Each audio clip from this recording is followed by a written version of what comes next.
할렐루야. 오늘도 새날을 주신 하나님께 감사를 드립니다. 4월 15일 수요일 새벽 기도회를 시작하도록 하겠습니다. 사도신경으로 우리의 신앙을 고백하시겠습니다. 나는 전능하신 아버지 하나님, 천지의 창조주를 믿습니다. 나는 그의 유일하신 아들, 우리 주 예수 그리스도를 믿습니다.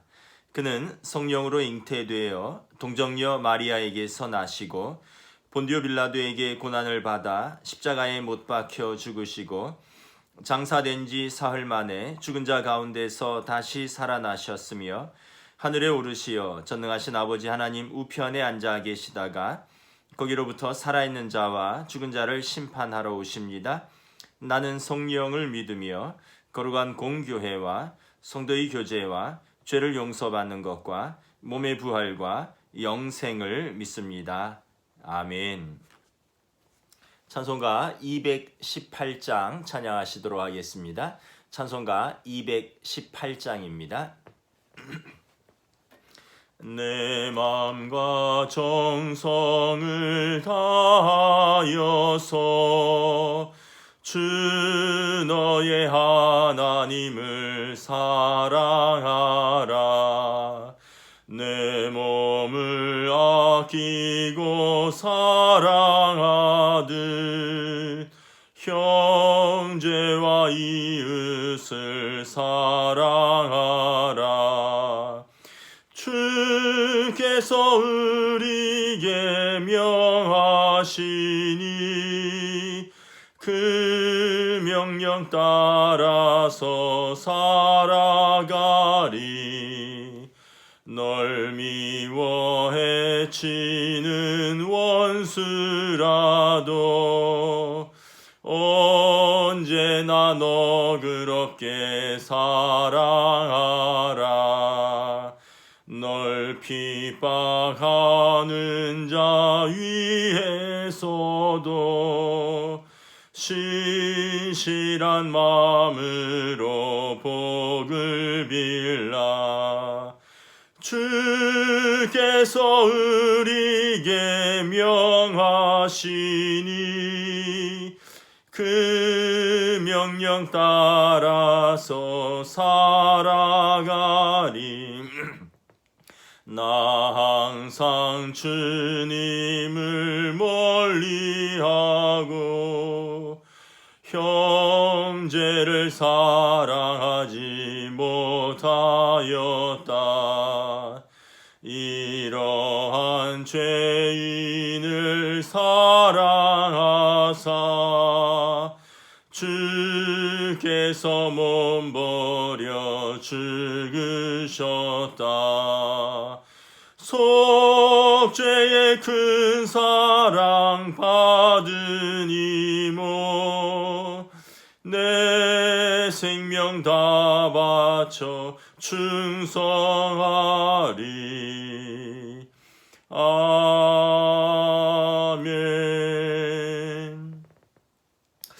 오늘 우리에게 주신 하나님 말씀은 구약성경 신명기 5장 16절부터 21절까지 말씀입니다. 구약성경 신명기 5장 16절에서 21절까지 말씀입니다. 제가 봉독하도록 하겠습니다. 너는 내 하나님 여호와께서 명령한 대로 내 부모를 공경하라. 그리하면 내 하나님 여호와가 내게 준 땅에서 내 생명이 길고 복을 누리리라. 살인하지 말지니라. 간음하지 말지니라. 도둑질하지 말지니라. 내 이웃에 대하여 거짓 증거하지 말지니라. 내 이웃의 아내를 탐내지 말지니라. 내 이웃의 집이나 그의 밭이나 그의 남종이나 그의 여종이나 그의 소나 그의 나귀나 내 이웃의 모든 소유를 탐내지 말지니라. 아멘. 신명기 5장은 10계명의 내용을 담고 있습니다. 10계명은 출애굽기 20장과 신명기 5장이 나와 있습니다. 출애굽기 20장이 시내산 언약, 호렙산 언약이라고 하고 또 이제 신명기 5장은 신명기 언약을 반복했다라는 뜻이 있다 그랬죠. 어제 말씀에서 이제 우리가 10계명의 1계명부터 4계명까지 하나님 사랑에 대해서 말씀을 보았습니다. 오늘은 제5계명부터 10계명 사람 사랑에 대해서 말씀을 나누도록 하겠습니다. 5계명부터 10계명이 굉장히 사실 내용이 많습니다. 하나하나만 해도 하루 한 주의 설교 이상의 본문이 나오기 때문에 이 내용들을 개념적으로만 간단히 언급하고 넘어가도록 하겠습니다. 먼저는 제5계명입니다. 내 부모를 공경하라입니다. 우리 16절 봉독하도록 하겠습니다. 너는 내 하나님 여호와께서 명령한 대로 내 부모를 공경하라. 그리하면 내 하나님 여호와가 내게 준 땅에서 내 생명이 길고 복을 누리리라. 먼저 여러분, 하나님께서 우리에게 부모 공경을 명령하셨다고 말씀을 하십니다. 여러분, 왜 부모 공경을 명령하셨을까요? 여러분, 자녀 사랑은 내리사랑이라 그러죠. 이것은 본능입니다. 가르치지 않아도, 명령하지 않아도 부모는 자녀를 사랑합니다. 이것은 짐승들에게도 나타나는 발견되는 어떤 본능적인 것입니다. 종족 보존의 본능이겠죠. 그러나 부모 공경은 특별히 노력하지 않으면 안 됩니다. 부모 공경은 결단과 헌신이 요구되고, 그래서 하나님께서 계명으로 명령하신 것입니다. 여러분, 부모 공경이 왜 옳으냐? 부모 공경의 당위성입니다. 첫째는 생명의 빛 때문에 그렇습니다. 육신으로 내게 생명을 주신 분입니다. 여러분, 그 어떤 위대한 사람도 부모 없이 태어난 사람은 없습니다. 부모는 자녀에게 생명의 은혜를 입힌 사람입니다. 두 번째는 사랑과 은혜의 빛입니다. 여러분, 부모가 자녀에게 거저주는 것이 얼마나 많이 있을까요? 먹이고 입히고 키우고 교육시키고 가르치고 기도해주고 사랑해주고, 정말 부모의 자녀에 대한 그 은혜와 사랑은 한이 없죠. 아이가 3살이 될 때까지 정말 전적으로 부모의 도움이 필요합니다. 진자리 마른 자리 갈아줘야 되고, 입에 넣어줘야 되고, 위험한 곳에서 지켜줘야 되고, 또 업어줘야 되고, 안아줘야 되고, 재워줘야 되고. 아마 3살까지는 부모 도움이 없으면 생존할 수 없을 것입니다. 자녀는 물론 그 이후에도 부모의 이런 한량없는 은혜로 자녀들이 자라나는 것이죠. 자, 여러분, 그래서 비록 부모가 인간이고 또 부모도 연약하기 때문에 때때로 자녀에 대해서 실수할 수 있습니다. 자녀에게 상처를 줄 수 있습니다. 자녀에게 잘못된 방식으로 표현을 할 수 있습니다. 그럴지라도 여러분, 자녀를 가장 사랑하는 사람은 부모임에는 틀림이 없습니다. 여러분, 부모를 어떻게 공경할 것입니까? 히브리적 그 공경의 의미는 뭐냐 하면 부모의 실존을 인정하고 부모의 믿음을 따른다, 이런 의미가 있습니다. 공경은 부모의 실존을, 존재를 인정하는 것입니다. 부모를 인정하기 때문에 그 부모의 말씀을 따르는 것입니다. 즉 순종할 수 있는 것입니다. 종교개혁자 마틴 루터가 이렇게 말했습니다. 하나님은 부모를 이 땅에서 하나님의 대리자로 삼으셨다라고 말합니다. 그래서 부모를 공경하는 것은 부모의 잘못이 없는 완벽한 인간이어서가 아니라 부모의 위치 때문에 부모를 공경하라는 것입니다. 부모 공경은 부모에게 주어진 위치 때문에 부여되는 것이지 그의 개인적인 어떤 인격 때문에 부여되는 것은 아니라는 것이죠. 조금 이해가 어려울 수 있는데, 부모라는 그 자리, 그 위치 때문에 공경하는 것이지 부모의 그 개인을 때문에, 그 개인성에 그 존경이 부여되는 것은 아니라는 것입니다. 그래서 여러분, 우리가 부모도 연약함이 있고 죄인이고 실수할 수가 있습니다. 그러나 그 개인에 대한 존경이 아니라 자녀에 대한 부모의 위치 때문에 하나님께서 부모를 공경하라라고 명하셨습니다. 성경은 우리가 현실에서 부모 자녀 간에 상처가 많이 있습니다. 그러므로 성경은 이것을 어떻게 극복한다고 할 수 있느냐 하면, 이 사도 바울은 en Christos, 영어로는 in Christ입니다. 주 안에서 해결할 수 있다라고 말씀을 합니다. 영어 성경에 보면 Obey your father and your mother in the Lord. 너의 부모를 주 안에서 공경하라, 순종하라, obey. 또 honor your father and your mother in the Lord. 너의 부모를 주 안에서 공경하라. 그러니까 주 안에서 순종하고요, 주 안에서 공경하는 것입니다. 여러분, 우리가 우리의 어떤 인격과 우리의 어떤 의지로 공경하는 것이 아니라 주님 안에서 부모를 공경하는 것입니다. 또 부모도 마찬가지입니다. 언제 부모다울 수 있느냐? 주 안에 있을 때입니다. 부모가 부모라는 권위로 자녀에게 군림하고 또 학대하고 효를 강요하는 것이 아니라 부모도 주 안에 있을 때 자녀의 공경을 받을 수 있고 부모가 부모 될 수 있는 것입니다. 그래서 성경은 특별히 제5계명의 특징을 약속이 있는 계명이다라고 말씀을 합니다. 어떤 약속입니까? 그리하면 내 하나님 여호와가 내게 준 땅에서 내 생명이 길고 복을 받으리라. 구약 신명기 5장 16절에 내 생명이 길고 복을 받으리라. 신약 에베소서 6장 2절 3절에 이것은 약속 있는 첫 계명이니 이로써 내가 땅에서 잘되고 장수하리라. 내가 땅에서 내 생명이 길고 복을 받고 땅에서 잘되고 장수하리라. 하나님께서 부모를 공경하는 자녀에게 약속하신 복입니다. 내용이 많지만 여기까지만 하겠습니다. 제6계명 살인하지 말지니라. 17절 말씀입니다. 살인하지 말지니라.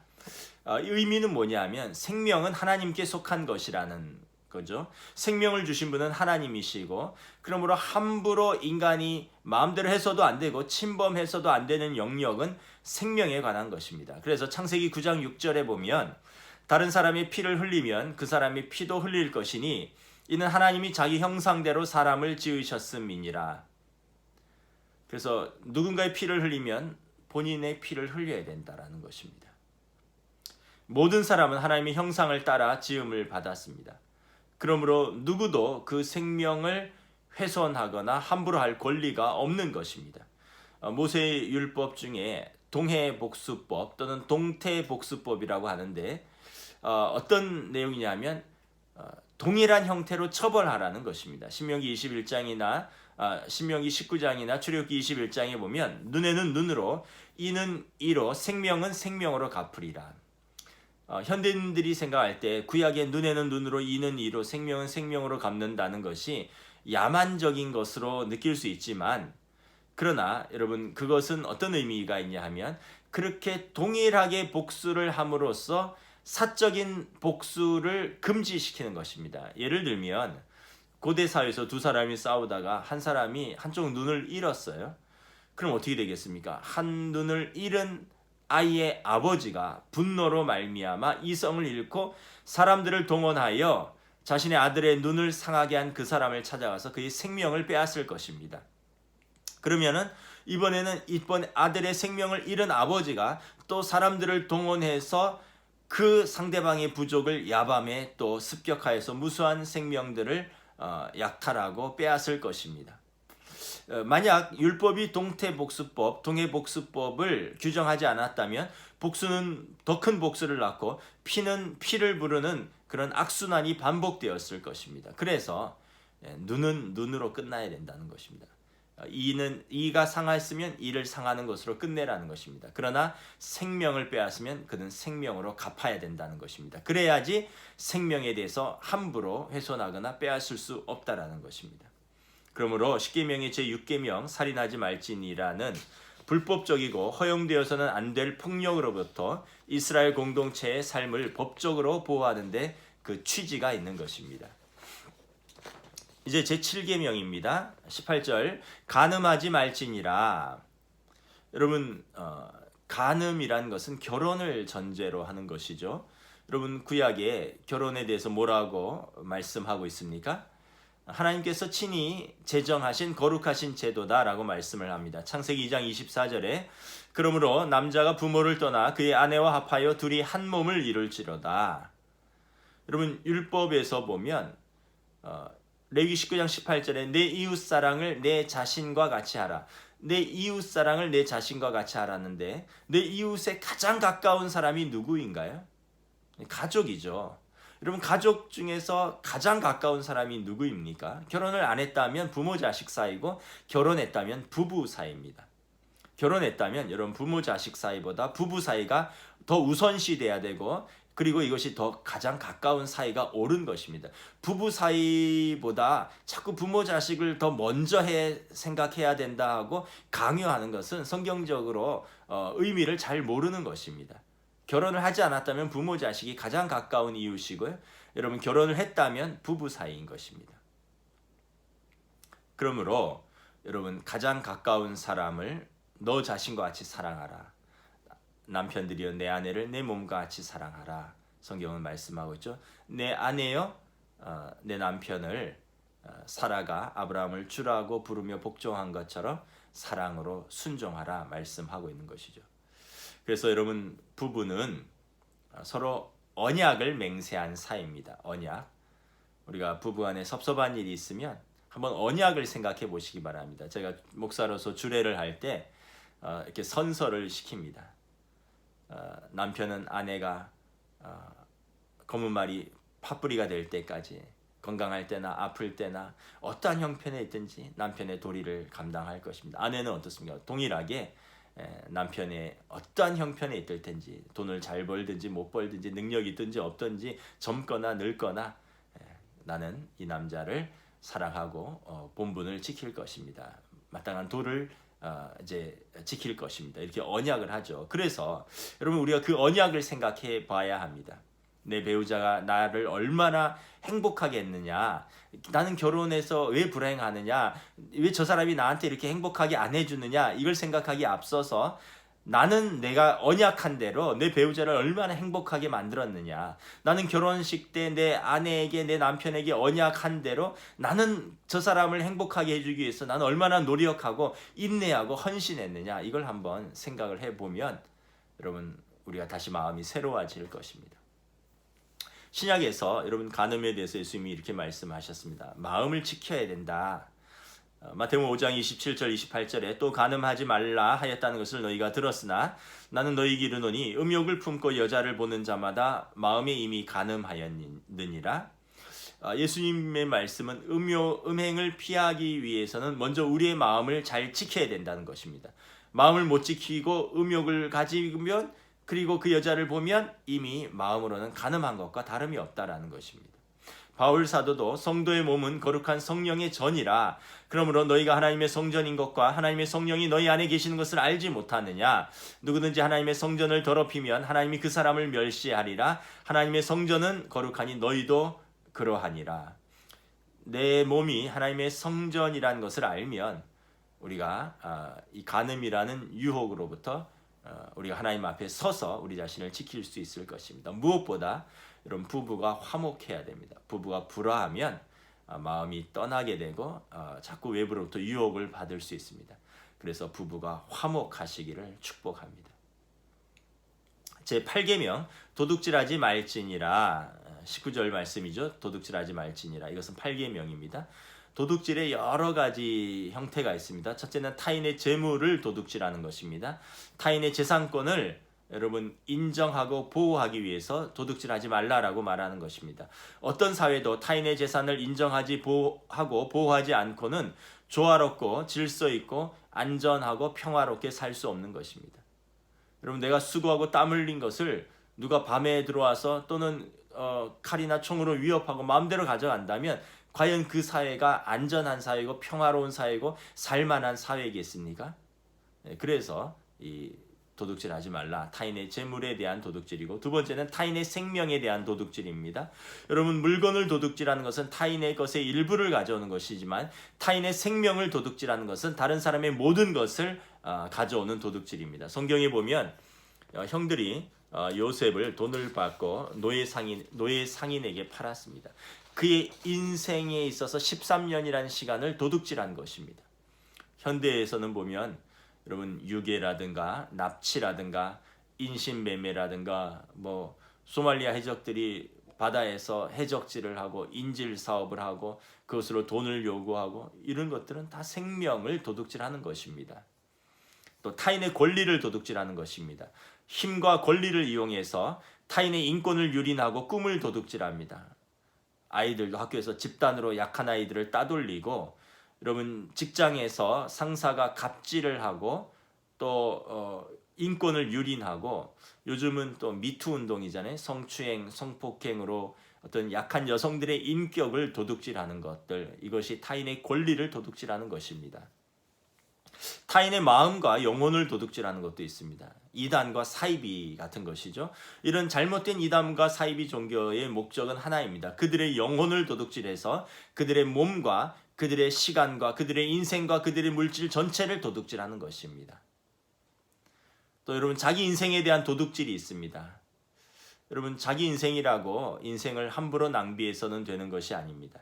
내 자신이 내 마음대로 내 인생을 사는 것이 자기 인생이 아니라, 자기 인생이라 할지라도 게으르고 수고하고 땀 흘려 살지 않고 젊음을 허비하고 낭비하는 것은 자기 인생을 도둑질하는 것입니다. 진정한 내 자신이 되어서 하나님 앞에서 소명을 감당하는 삶을 힘써 살아야 하는 것이 자기 인생에 대한 도둑질이 아니라 소명의 삶인 것입니다. 또 하나님의 것을 도둑질하는 것도 있습니다. 하나님의 은총과 영광을 자신의 것으로 가로채는 모든 행위입니다. 여러분, 사실 우리가, 하나님께서 우리에게 주신 모든 것은 하나님이 주신 것이고 하나님의 것입니다. 우리 생명, 또 우리 재능, 우리 시간, 또 우리 가족, 우리 모든 것 다 하나님 것입니다. 하나님이 우리에게 주셨습니다. 우리에게 맡겨주시고 사용하라고 주셨습니다. 선하게 사용하고 이것을 잘 관리해서 땅에서 번성하고 또 이 땅을 잘 관리하라고 모든 것을 주셨습니다. 그런데 우리가 이건 내가 노력한 거야, 내가 피땀 흘려서 얻은 거야, 그래서 하나님의 영광과 은총을 가로챈다면 그것은 바로 하나님의 것을 도둑질하는 것과 다름이 없습니다. 하나님께서 내게 주신 것을 인정하고 감사하고 또 하나님께 내어드릴 수 있는 것은 드릴 수 있는, 감사함으로 드릴 수 있는 마음이 여러분 하나님 앞에서 합당한 성도의 자세인 것입니다. 여러 가지 도둑질에 대해서 얘기했죠. 타인의 재물을, 타인의 생명, 타인의 권리, 타인의 마음과 영혼, 또 자기 인생에 대한 도둑질, 하나님에 대한 도둑질, 이 모든 것들이 다 도둑질하지 말라라는 계명에 포함되는 것입니다. 제9계명입니다. 20절에 내 이웃에 대하여 거짓 증거하지 마라. 거짓말하지 말라는 것이죠. 여러분, 거짓말의 정의가 뭡니까? 사실이 아닌 것을 사실처럼 꾸며서 말하는 것이죠. 있는 것을 없다고 말하는 거나 아니면 없는 것을 있다고 말하는 것, 이런 것이 거짓말입니다. 거짓말의 유래는 인류의 처음으로 올라갑니다. 창세기 2장에 보면 선악과를 동산 가운데 두시며 하나님이 아담에게 말씀하셨습니다. 창세기 2장 17절에 선악을 알게 하는 나무의 열매는 먹지 말라. 내가 먹는 날에는 반드시 죽으리라. 그런데 뱀의 모양으로 나타난 사단은 창세기 3장에서 하와에게 선악과를 먹으라고 꼬이면서 거짓말을 합니다. 뱀이 여자에게 이르되 너희가 결코 죽지 아니하리라. 너희가 그것을 먹는 날에는 너희 눈이 밝아져 하나님과 같이 되어 선악을 알 줄 하나님이 아심이라. 이렇게 거짓말은 인류의 시작과 함께 하고요. 그리고 거짓말의 기원은 사단입니다. 마귀입니다. 예수님은 요한복음 8장 44절에서 마귀에 대해서 거짓말장이요 거짓의 아비라고 말씀하셨습니다. 그러므로 성도는 거짓말을 버리고 믿음의 말, 은혜의 말을 하는 사람이 성도인 것입니다. 마지막으로 제 10계명입니다. 내 이웃의 모든 것을 탐내지 말라. 21절에 보면 내 이웃의 아내를 탐내지 말지니라. 내 이웃의 집이나 그의 밭이나 그의 남종이나 그의 여종이나 그의 소나 그의 낙이나 그 내 이웃의 모든 소유를 탐내지 말지니라. 여러분, 이 탐심은 여러분 성경에 보면 우상 숭배다라고 말씀하고 있습니다. 구약 시대에는 가나안 땅에 바알 신과 아세라 신이 우상이었습니다. 번영과 풍요를 상징하는 바알은 남신이고 아세라는 다산과 풍요를 상징하는 여신이었습니다. 여러분, 오늘날의 우상은 무엇입니까? 돈입니다. 자본주의고 물질주의입니다. 배금주의입니다. 메모니즘이라 그러죠. 맘모니즘, 메몬이 이 시대의 우상입니다. 돈으로 무엇이든지 할 수 있고 무엇이든지 살 수 있고 무엇이든지 부릴 수 있다라고 생각을 합니다. 그래서 성경은 탐심은 우상이다. 하나님을 제쳐놓고 그것을 붙들고 있다라는 의미인 것입니다. 골로새서 3장 5절 말씀입니다. 탐심은 우상 숭배니라. 또 여러분, 탐심을 왜 금지합니까? 탐심은 신앙의 성장과 성숙을 방해하기 때문에 그렇습니다. 우리를 하나님으로부터 멀어지게 만듭니다. 여러분, 제10계명에 탐내지 말라 해서 탐심의 범위를 다시 한번 보면 내 이웃의 아내, 내 이웃의 집, 밭, 내 이웃의 남종, 여종, 소, 나귀, 물은 내 이웃의 모든 소유를 말합니다. 여러분, 오늘로 말하면 남의 남편, 남의 아내, 남의 자식, 또 아파트, 자동차, 어떤 그 사람의 지위, 명예, 신분, 그의 지식, 우리가 부러워하고 탐내는 모든 것이 다 망라되어 있는 것입니다. 우리가 남의 것을 이렇게 탐하기 시작하면 결국은 어떻게 됩니까? 하나님께서 내게 주신 것을 자족하고 감사하지 못하고 하나님이 내게 주신 것이 시들해져 버립니다. 그래서 하나님이 내게 주신 것에 감사하지 못하고 마음에 갈등이 생기고 믿음이 떨어지는 것입니다. 그래서 탐심이 우리의 신앙의 성숙과 성장을 방해하는 것입니다. 여러분, 결국 제10계명인 탐심으로 말미암아 5계명 부모 공경도 돈이 없으면 이제 안 하는 시대가 되죠. 6계명 살인 왜 합니까? 탐심 때문에 남의 재물이나 이런 것 때문에 남의 것을 빼앗는 거죠. 죽이는 거죠. 간음, 남의 아내 또는 남의 남편을 탐하는 것입니다. 도둑질, 남의 재물, 또 남의 좋은 것을 탐하는 것입니다. 거짓 증거, 왜 거짓말을 하겠습니까? 남의 것을 탐하고 자신을 감추기 위해서 거짓말하는 것입니다. 결국 이 탐심이 모든 인간관계, 모든 죄의 어떻게 보면 가장 근본적인 것입니다. 다윗의 밧세바 사건을 보세요. 한 여인을 보고 음욕을 품었는데 그 여인을 갖고 싶었습니다. 탐심이 남의 아내를 탐하게 되고 그의 남편 우리아를 죽이게 됩니다. 살인하게 됩니다. 하나님을 떠나게 됩니다. 하나님과 멀어지게 됩니다. 죄와 가까워지게 됩니다.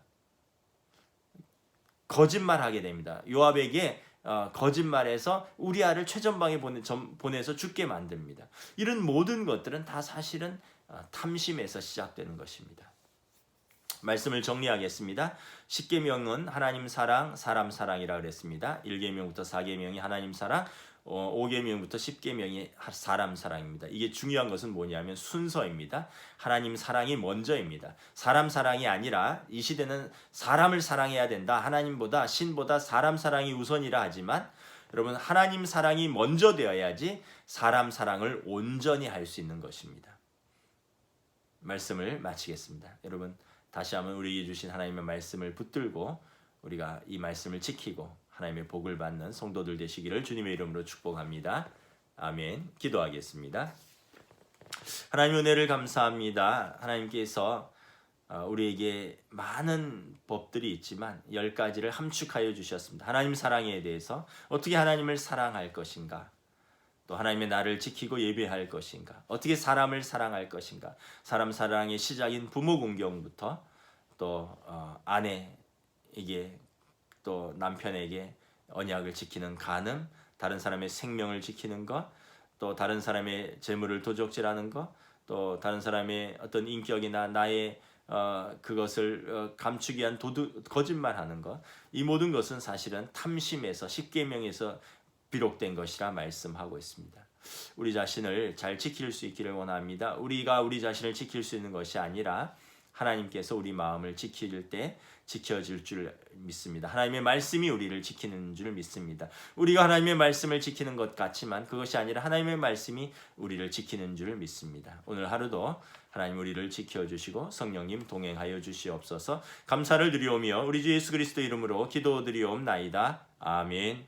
하늘에 계신 우리 아버지, 아버지의 이름을 거룩하게 하시며 아버지의 나라가 오게 하시며 아버지의 뜻이 하늘에서와 같이 땅에서도 이루어지게 하소서.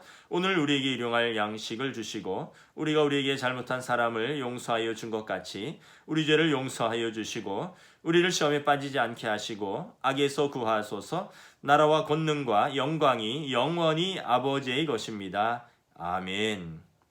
감사합니다. 여러분, 내일 뵙도록 하겠습니다.